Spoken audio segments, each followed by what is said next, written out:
नमस्कार दोस्तों, मैं आपको आज ओपैम के क्वेश्चंस कराने आई हूँ। तो फर्स्ट क्वेश्चन है, N ideal op amp has the following characteristics. कौन सी कैरेक्टरिस्टिक्स होती हैं? देखो, आउट ऑफ दीज कंडीशंस आपके पास an ideal op amp has R input आपका इनफाइनाइट होता है, गेन इनफाइनाइट होता है, आउटपुट रेजिस्टेंस जीरो होता है। तो आपका जो राइट आंसर होगा वो सेकेंड ऑप्शन होगा। ठीक है, गेन इनफाइनाइट होता है, इसकी बैंडविड्थ इनफाइनाइट होती है। ठीक है, तो ये आपका first option is the right answer. ठीक है, अब इसमें और क्या है, नेक्स्ट क्वेश्चन है, if the input to differentiating circuit is a sawtooth wave then the output will be. आपको पता है डिफरेंशिएटिंग सर्किट क्या होता है? डिफरेंशिएटिंग सर्किट होता है जहां कैपेसिटेंस जो होता है इनपुट में लगा होता है। ठीक है, ये देखो, ये है ना, इन्वर्टिंग इनपुट है, नॉन इन्वर्टिंग इनपुट है, यहाँ पे ये ग्राउंड है, यहाँ पे आपका जो कैपेसिटेंस है ये इन्वर्टिंग टर्मिनल पे लगा है, वी इनपुट, और यहाँ पे ये जो है आपका रेजिस्टेंस है। ओके, तो यहाँ पे ये वी आउटपुट है और ये रेजिस्टेंस है। अब आप इसमें देखो, if the input, this is the circuit of a differentiator, अगर यहाँ आप एक सॉ टूथ वेव फॉर्म लगाते हो तो आउटपुट क्या होगा? आपको पता है D by D T of R T is equal to U T. तो इसका आंसर होगा स्क्वायर वेव, क्योंकि डिफरेंशिएटिंग में आउटपुट क्या होता है? It is the differential of the input signal, right. अच्छा, तो ये आपका हो गया।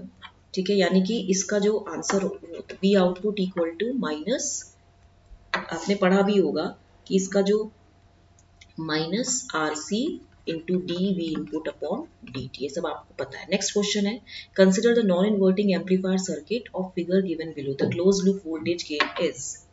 देखिए, इस क्वेश्चन में अगर आप देखेंगे, नॉन इन्वर्टिंग का गेन क्या होता है?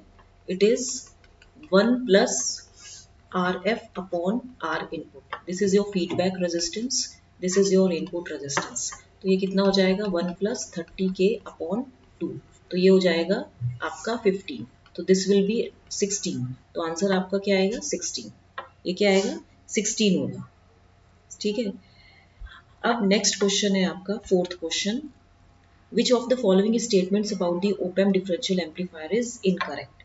देखिए, क्वेश्चन है, the output of opamp must be zero when the voltages applied at its terminal are different to each other. कौन सा इनकरेक्ट है? An op-amp operating in differential mode can readily act as a subtractor amplifier. True है. These devices are used as motor or servo controllers. True है. The basic circuit can be modified in many ways, resulting in various circuit designs, including Wheat-Stonebridge differential amplifier. ये भी true है. आपका incorrect क्या है? ये first वाला. This is your incorrect statement. That means, देखो, इसमें जो functions होते हैं, कहने का मतलब ये है, आपके पास जो वेरियस स्टेज, क्वेश्चन क्या है? Output of an op amp must be zero when voltage is applied at its terminals are different to each other. आपको ये देखिए, यहाँ पे जब मैं इसका ब्लॉक डायग्राम ड्रॉ करती हूँ तो यहाँ पे क्या आता है? Input stage, this is your input stage. ठीक है, this is your intermediate stage.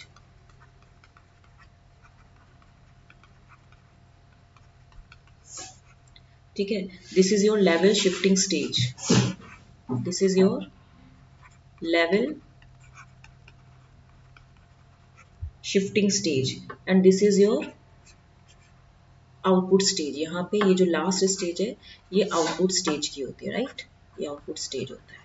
ठीक है, तो इसमें आप देखो कि ये जो है आपका, ये ड्यूअल इनपुट बैलेंस्ड आउटपुट होता है।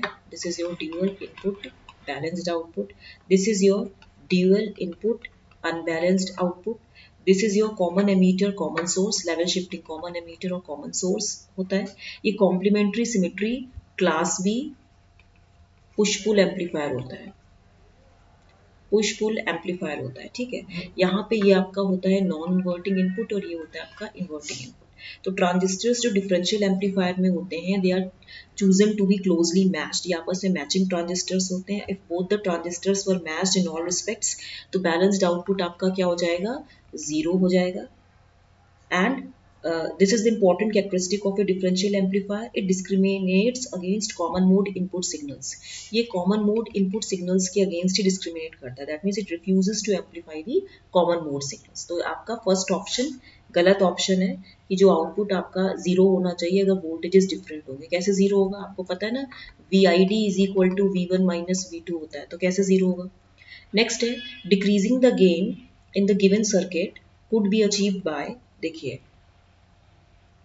decreasing the input voltage, increasing the feedback resistance, increasing input resistance और decreasing input resistance. देखिए इस केस में मैं आपको ये बोल सकती हूँ, ये आपका क्या है, ये आपका inverting amplifier, this is your inverting amplifier.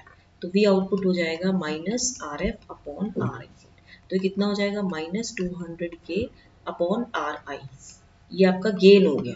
लेकिन इस गेन को मैं लिखती हूँ V output upon V input equal to minus 200K upon R input. यही लिखूंगी ना. यहाँ पे देखिए, ideal opamp will be having virtual ground and the current entering the opamp will be zero. जब आप केसीएल लगाओगे इन्वर्टिंग टर्मिनल में तो आपका यही आएगा ना, V output upon V input equal to minus R F upon R I. तो गेन कैसे रिड्यूस, क्वेश्चन में क्या पूछे, गेन, गेन को आप रिड्यूस कैसे कर सकते हो. ये जो गेन है, this is your gain actually. तो this gain can be reduced by increasing the value of input resistance. तो आंसर क्या आएगा, increasing the value of input resistance. These were the basic questions. बच्चों थोड़ा सा ये था कि अभी मेरी एज अ यूनिवर्सिटी में थोड़ी सी जॉब लगी है एज अ गेस्ट फैकल्टी, तो थोड़ा मुझे कम टाइम मिलता है बनाने का, लेकिन मैं वीडियोस डेली हर हफ्ते डालूंगी दो. तो आप प्लीज़ उसको लाइक शेयर सब्सक्राइब करना ज़रूर भूलिएगा, मत भूलिएगा, sorry. Thank you. Thanks for watching. Thank you.